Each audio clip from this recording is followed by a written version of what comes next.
What's up, Vinyl Community? It's Robert Fithen, and today I want to talk about the big finishers, those songs that are great album closers, great endings to big albums. More than just great songs, but they really somehow encapsulate the album, or they bring it to a huge climactic ending, or they just really wrap things up nicely, or something about it makes it a great album closer. So I'm going to start off a little bit differently with a CD, since we're talking about the end. This was the end of my CD experience. This remastered, anniversary edition of Purple Rain from Prince and the Revolution from 1984, of course, was the original one. And on the bonus, you got all these awesome, tracks out of the vault. You usually don't find stuff that kind of quality, but of course, we're talking about Prince here. So you got all that great stuff on here. But of course, Purple Rain is the song we're talking about, the big album closer. Not only the album closer, the movie closer, but just a great ballad, like over 8 minutes long, mostly recorded live, believe it or not. And it was actually originally supposed to be, I think, a duet with Prince and Stevie Nicks. That was the original concept. And there was a whole third verse that has never seen the light of day still, even not on all these bonus tracks. It was originally like 11 or 12 minutes long. So, but no, I think whatever they cut out, I mean, they left it perfect. This is the definitive version. Purple Rain from Prince. I remember seeing the movie, and if this isn't a big enough representation, then of course, there you go. There's the big Prince Purple Rain. I remember seeing this at the theater when it was first out, and hearing everybody doing the woo in the balcony of the theater like it was a concert. And it's funny because I went, and then after he passed away, they played it. They brought it back to theaters, and the exact same thing happened. So that was really cool. So starting off awesome album closers with Purple Rain from Prince and the Revolution. The way I closed out my CD buying phase, I guess. Come on. The Rolling Stones from Let It Bleed, and You Can't Always Get What You Want. If I just did a top 10 video like I originally thought this was going to be, I would definitely put this in my top 10. And of course, you got to have the full version. I mean, there's a 4-minute single edit of Purple Rain available. There's a 5-minute edit of this, the single version. That cuts out the whole choir at the beginning. It cuts out the lines about the cherry red soda. So yeah, you definitely want the full one. I mean, the way this song just starts off with the choir, it's immediately recognizable. It's a great sentiment too. You can't always get what you want, but if you try some time, you get what you need. And I love it. It's one of my favorite Rolling Stones songs from probably my favorite Rolling Stones album. And it's incredible. And the way that the choir comes in at the end, and it just kicks into the other time signature and just takes off at the very end of the song and then fades out. You got Al Cooper on that French horn in the beginning. He plays the organ and piano in this as well. And awesome stuff from the Rolling Stones. You know it, you love it, and it's a great way to wrap up, like I said, what's probably my favorite Rolling Stones album, Let It Bleed. You can't always get what you want. Now, come on. Now we're talking about great album enders. How about The End from The Doors? I definitely prefer the version that was released and out in the 60s and 70s and 80s. I don't like the one where they put him, whatever that craziness is. I guess that was how it was originally intended, but I don't know. I like the way I grew up listening to it. But yeah, this is the end. I mean, talk about an epic closer with its whole Oedipus thing going on there. But The Doors, it's hard to choose. I mean, do you go with the end, which is obviously quintessentially even called the end, but I don't know, When the Music's Over is incredible as well. Great way to end the album, when the music's literally over. But then again, Riders on the Storm is a great album closer too. These guys have some seriously awesome album closers. The Doors there. And the end, or When the Music's Over, or of course Riders on the Storm from L.A. Woman. I don't know what, I don't even remember what ends the Soft Parade, but it's probably not very good. Oh, the Soft Parade ends the Soft Parade. That's an excellent song. Another great closer. The best song on the album. That one and Touch Me are like my only two songs I like. So there you go with that one. Back to CDs. How about The Who and Who's Next? With Won't Get Fooled Again. An excellent song, of course, and a great way to wrap up the album with a lot of just angst and getting it all out there. But somewhat optimistically looking forward to the future, saying that, you've learned your lesson, you've wisened up, and now you're not going to get fooled again. So The Who from Who's Next, Won't Get Fooled Again. Of course, another one of those where there's a 3.5-minute edit floating around, which you definitely don't want. If you're not familiar with The Who at all for some reason, or the song, but you are familiar with absolutely ridiculous TV shows, it's the song where the guy with the hair, what's his name from The red hair and the sunglasses, and he's always like, they found the mother of four mutilated in the dumpster. Well, she'll have to cancel her date with the trash man. Yeah! The yeah is won't get fooled again. Yeah. He liked all of his drinks on the rocks. Well, now we're gonna have to put him on ice. Yeah! Like I said, ridiculous TV shows, but an awesome song and a great album closer from The Who. We keep going with Ozzy Osbourne. Here's one that you don't hear about a lot, Steal Away the Night. It's not like a big epic song or anything. It's only 3.5 minutes long, but it's got so much energy. And we're just going to steal away the night, and then we're going to end it. So from Blizzard of Oz from 81, but I just love the energy of that song, and it seems like a song that nobody really talks about a lot. I mean, you don't really hear a lot about Steal Away the Night, which is too bad, because it's great song, but yeah, a great way to end that album with just a quick burst of energy there.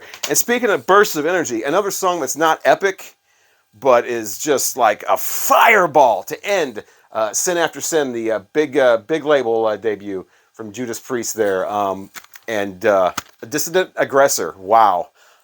Just incredible, just an absolute, it's like one of the hardest things they've ever done way back in 1977. You've got this whole album, which is just a great introduction to Judas Priest. And like I said, not their first album, but their major label debut.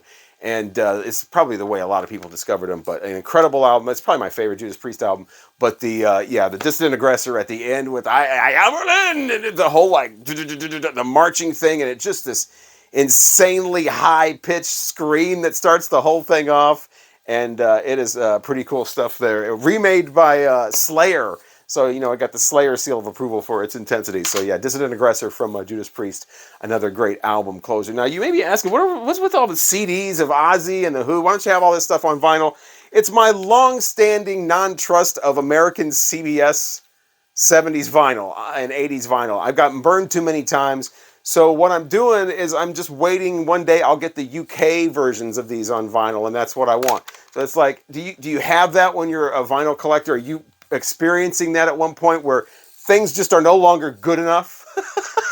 This won't do anymore. And now you've got to have the original UK. Same way with the Decca stuff. I got to have the original UK of this, or I'll just stick with the CDs. So that's why I just have the CDs of those. And speaking of Slayer, and back to albums. Of course, I just mentioned how they covered the Judas Priest song there, but they've got their own pretty intense album closer, Raining Blood from Rain in Blood. And not only an incredible album closer, but an incredible concert closer. The couple of times they did it where it actually rained blood down on them. They're playing just drenched in this red liquid. That's all over. I don't know how they did their instruments. I don't know if they were playing like a music track in the background or if that's really them playing, but everything is just drenched in this red blood looking stuff, but an incredibly intense song.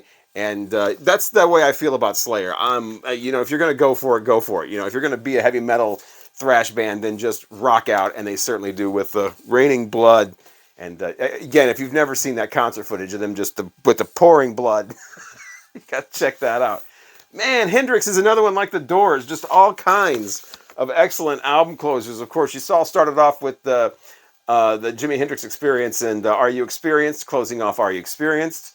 I think it's kind of strange to ask that at the end of the album. I mean, obviously you have been, if you just heard the whole album.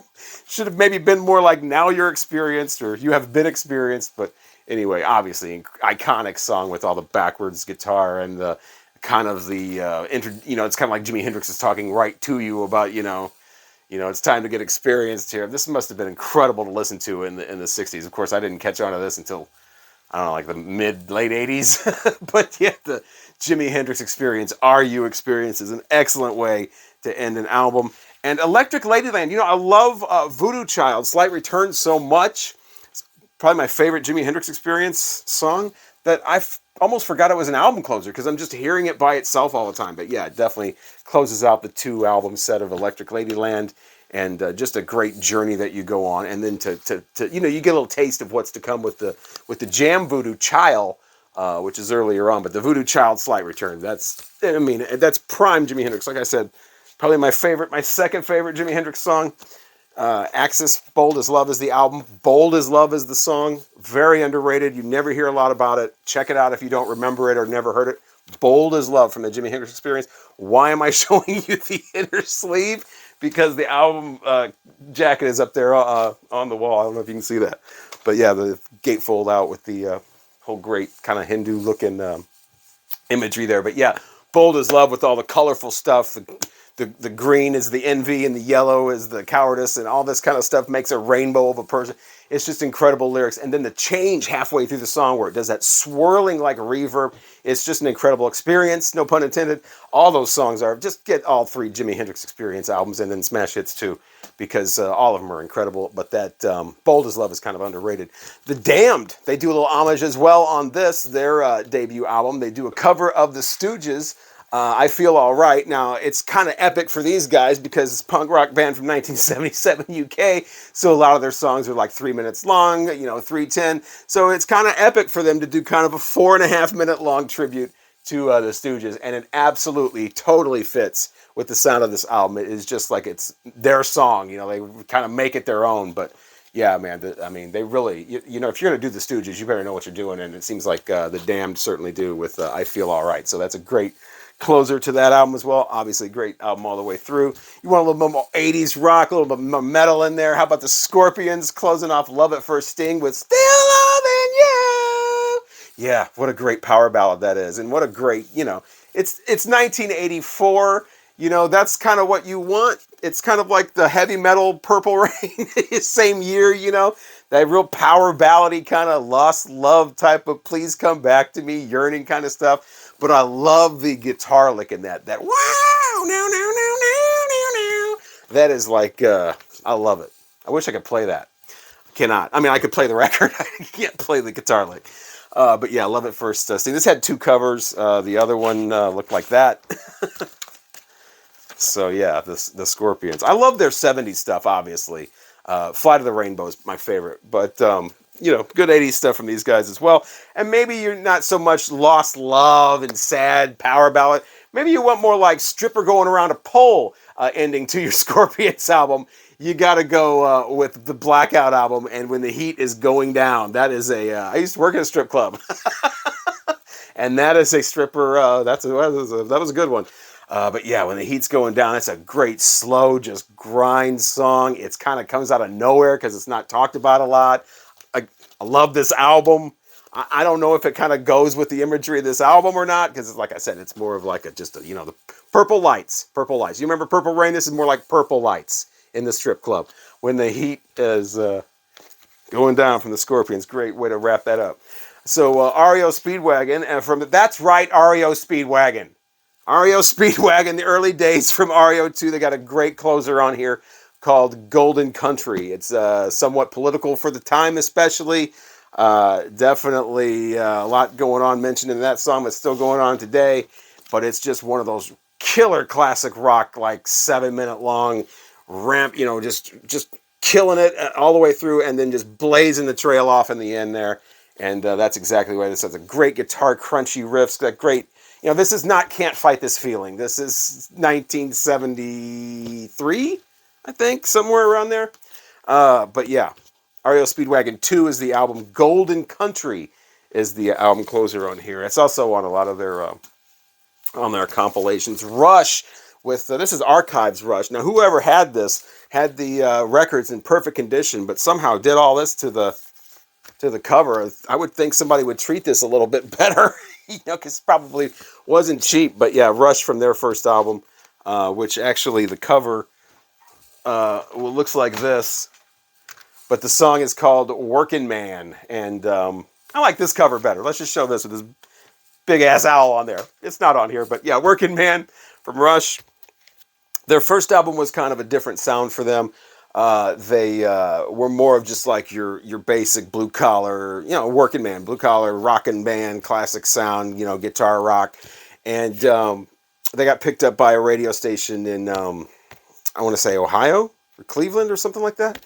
And, right there in the Midwest around here in this area started playing it. So we were like one of the second or third markets to really bust out Rush in the U.S. with that Working Man song. And it really spoke to, like I said, the whole like hardworking, average Joe kind of guy. And then, they turn around and second album, they never look back. They don't go back to Working Man or or what's the other one that was big off there? In the Mood, or any of those kind of like sex rock songs or whatever. But yeah, Rush, that first album does not sound like the rest of them. But Working Man is another one of those epic 7.5 minute long closers with the big drum thing and the big, which is not Neil Peart, by the way, and a big, guitar solo and just incredible stuff. Now, it got to the point where so many of those started getting made that there had to be a bombastic parody of the whole situation, and the Tubes had a great one with White Punks on Dope from their debut album from 1975. That song is incredible. I lately, for some reason, got re-hooked on it and can't stop listening to it. But an epic, epic song. And if you've ever seen a live performance of this from back in the early days, man, the lead singer, Fee Waybill, gets all dressed up as this, like, Robert Plant, like Phantom of the Paradise, kind of, like, over the top. But he takes it to, like, a whole, like, 6 levels higher with these huge-ass boots and these big sunglasses. His name's Quaalude. First name Quay, last name Lude.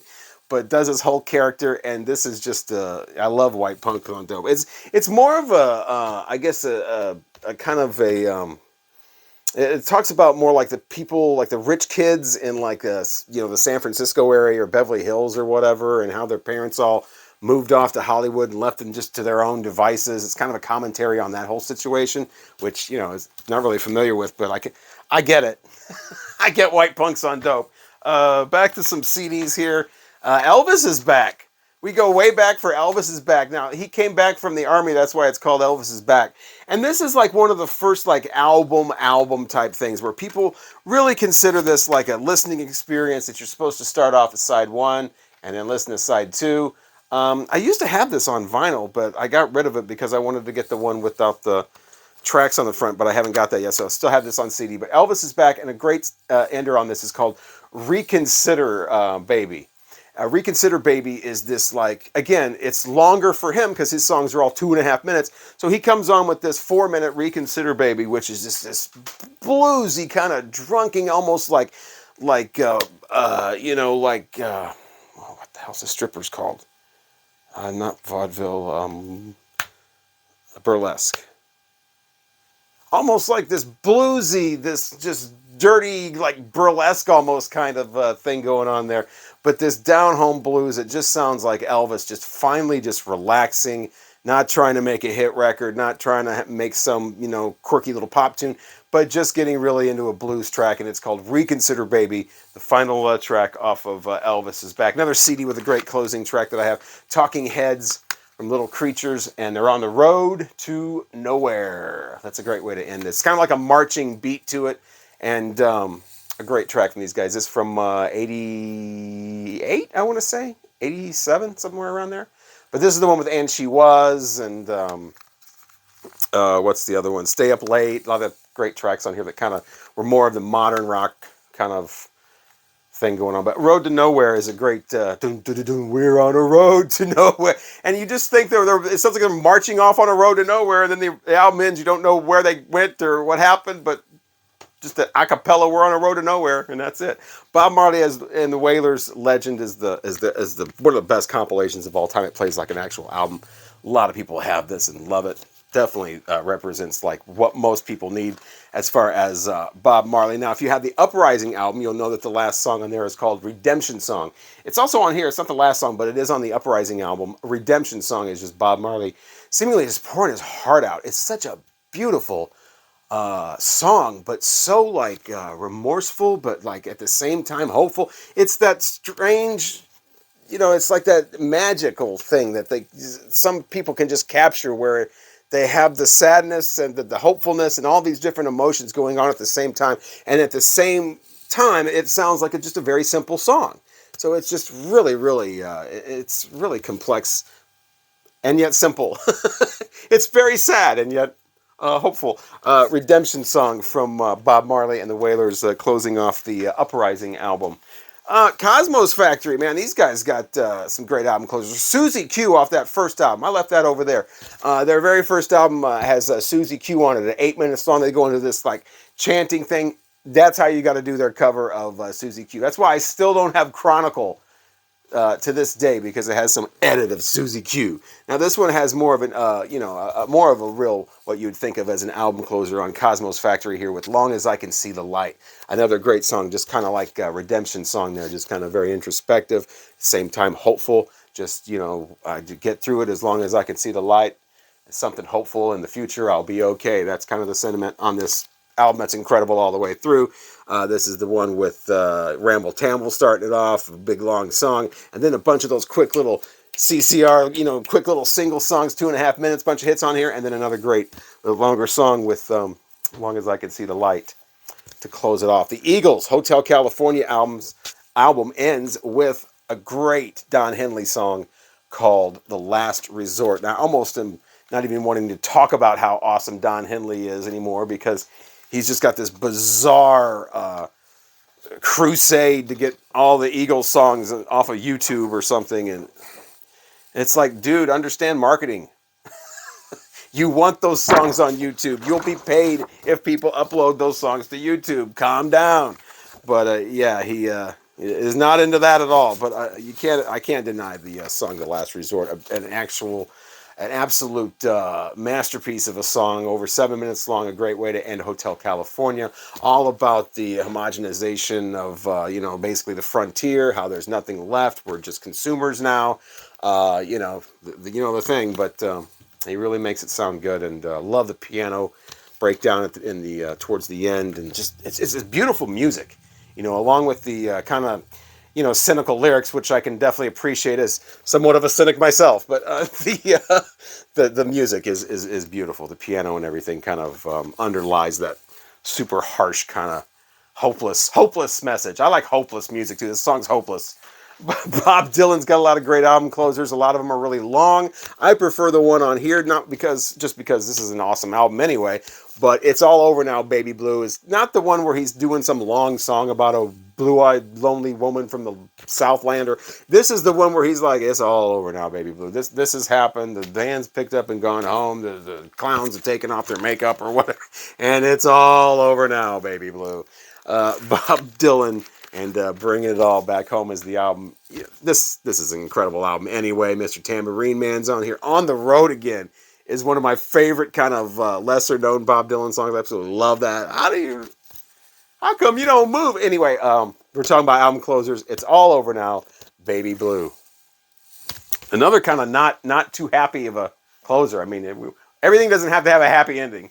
This has a great ending, though. Santana with Soul Sacrifice. This is the big instrumental they performed at Woodstock with that incredible percussion breakdown. And yeah, the album version's great, too. You probably do want to check out the Woodstock one. A lot of people, myself included, probably think that's actually superior. But this is a great way to close off Santana's debut album with the original studio version of Soul Sacrifice. And it's basically just this long, like I said, long instrumental, but a lot of energy, and the percussion especially is just incredible. And of course, when you have this album, you have all the other songs like Jingo and Evil Ways and Treat with the great piano part in there, Waiting, and all that. So Santana's, and then you can sit here and stare at it and try to find all the faces in the album. Yes, excellent album closer from Santana's Soul Sacrifice. Yeah, see, I wanted to make it, this is what I'm saying, I wanted to make a top 10, okay? And then it turned, then you start like, I got to do Freebird. Freebird. Absolutely.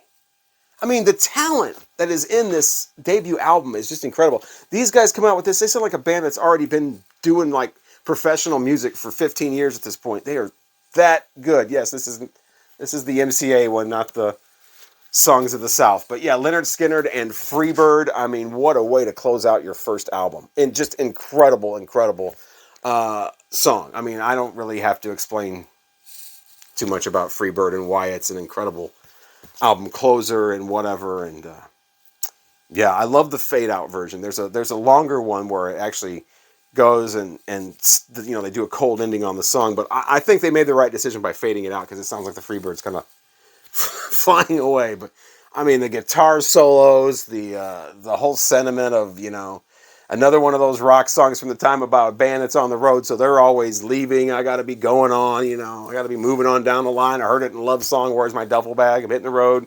But yeah, Freebird, Well, you know, come on, Leonard Skinner.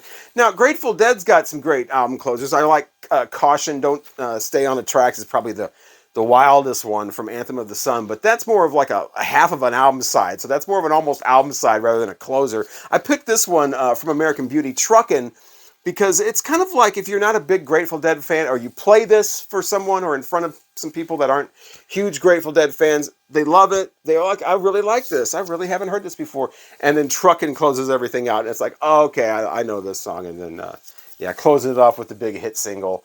And everybody goes, you know, trucking on. Grateful Dead go trucking on to the next album. But yeah, this is obviously an incredible album all the way through.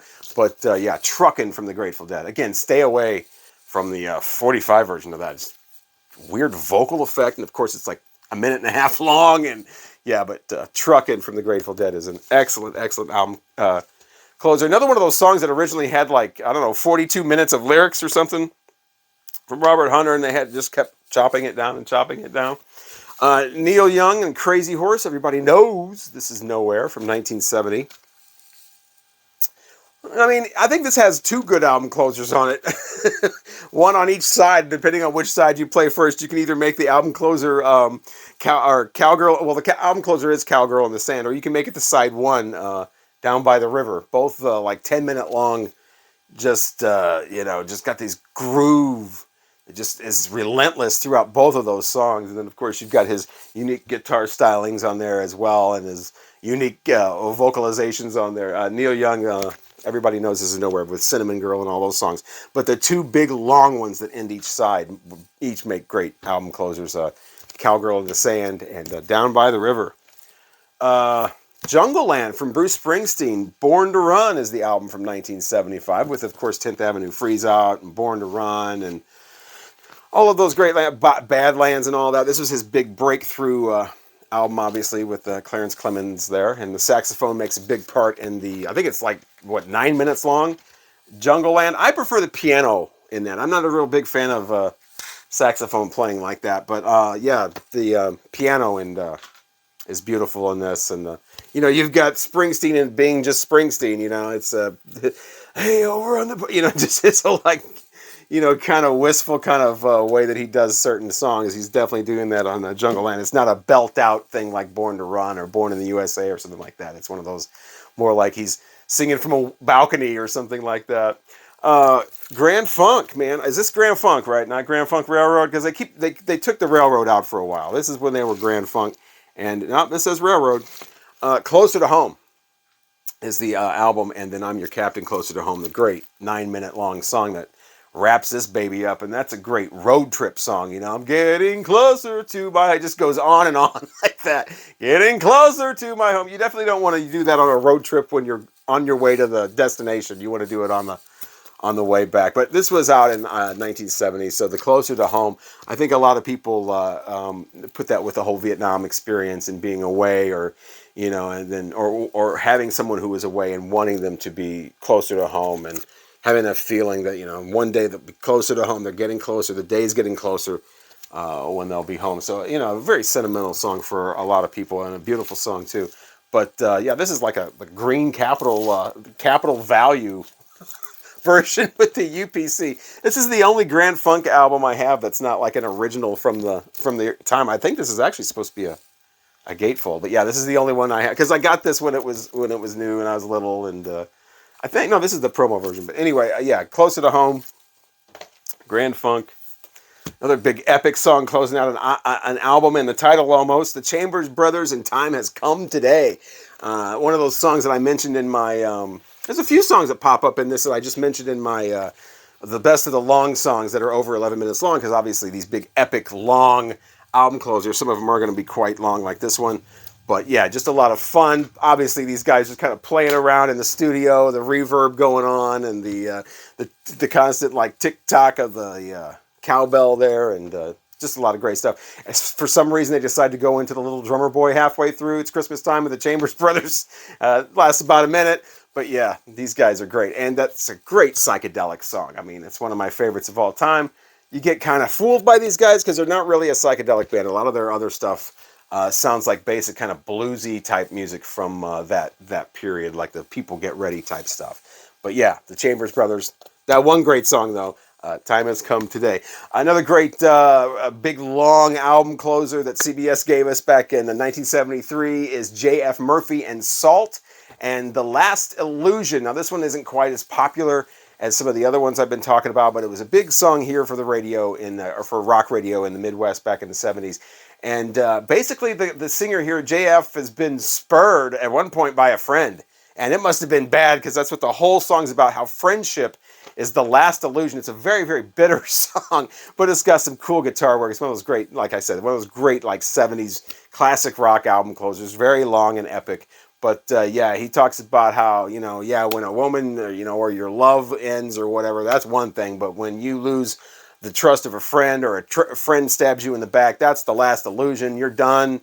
You don't trust anybody else ever. So if you've ever had something like happen and that's how you feel, you might want to check out J.F. Murphy and Salt and The Last Resort. Cars, man, not a big long song, but I love Dangerous Type. I think it's a great way to wrap up Candio from these guys. Again, their second album, just absolutely great.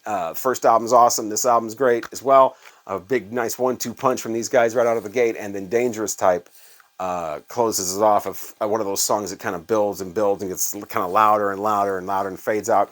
One of those songs that really brings out the inner groove distortion, which I guess we should talk about if you've got an album, which we should probably talk about at one point, because we're doing album closers. And, you know, when you start getting to the center of the record, if you don't have one of those nice, you know, one of the nice elliptical styluses, like I got that elliptical stylus, it really brought down the inner groove distortion for one thing. But yeah, you get that nice kind of tinny kind of sound. It almost improves the experience of some songs, because it gives it this kind of urgency or whatever. But yeah, it ruins a lot of songs too. They're too close to the center of the album. Steve Miller Band, Fly Like an Eagle. It's going to be our second to last album. This ends, you know, it has You're Flying Like an Eagle. It starts with the, you know, thing with the trippy kind of thing, and then you get into some cool different stuff, and then you start getting into some hit singles like Rockin' Me and Take the Money and Run and stuff like that. And then you get into this wild, like, deep, swampy, like, blues thing with Blue Odyssey and Sweet Marie especially. It's just swampy blues. It starts to get real dark, and, you know, and then you get into The Window, which is this real far out spacey song. I've just loved this album. I was introduced to this as a real young child, so I probably have, you know, a special affinity for Steve Miller Band, Fly Like an Eagle. But I just love the whole ending of that with The Window and all that, and it's pretty cool. It doesn't sound like Rockin' Me or Take the Money and Run. All right, finally, save this one for last. It's Pink Floyd. You know it, you love it. Dark Side of the Moon, Brain Damage, and Eclipse. There is no dark side of the moon, really. Matter of fact, it's all dark. Yeah, I mean, who could argue? I got this in the thing because it's a first issue, first pressing. But yeah, U.S. first pressing. I apologize. Yeah, but yeah, Pink Floyd, Dark Side of the Moon, and yeah, like I said, Brain Damage, Eclipse. You go through the whole experience, and then just kind of the way that everything then ends up getting, you know, none of what happens, none of your whole existence really matters, because it's all just going to be eclipsed by the moon anyway. And it all just ends in utter darkness. And, well, there is no... we find out that we've been lied to the whole album, and there isn't even a dark side of the moon. So, another cynical wrap-up album closer. Pink Floyd, Brain Damage, Eclipse from Dark Side of the Moon. They have a lot of great album closers as well. I mean, who could argue with the big bombastic closing of The Wall, or the second half of, you know, Shine On You Crazy Diamond? But that's a nice, smaller kind of wrap up rather than taking up a half the album side. Anyway, I'm Robert V, and thank you so much. If you've got some favorite album closers that I have not talked about, please give me those in the comments, and just comment on, you know, whatever. I love reading the comments and usually respond to all of them, so I love the interaction that goes on with everyone. And yeah, album closers, I mean, you gotta love them. They really bring back the whole way that, you know, you're supposed to experience an album, and just those certain songs that just really wrap it up nicely for whatever reason. And now it's time to wrap this up. So thanks again for watching. I'm Robert Fitton. Please like the video, or consider liking it if you did. And thanks to all the new subscribers. Welcome aboard. I'm so glad that you're subscribing. I love making videos, and love the videos that people make. So vinyl community, also keep making those great videos. Thanks again for watching.